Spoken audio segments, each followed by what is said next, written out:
نابالغ معشوم تا سرسایا ورکول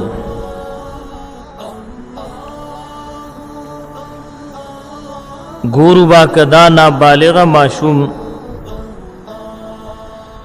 مالدار وو نو دتا سرسایا ورکول ناجایز دی او کداغه نابالغ معشوم غریب وو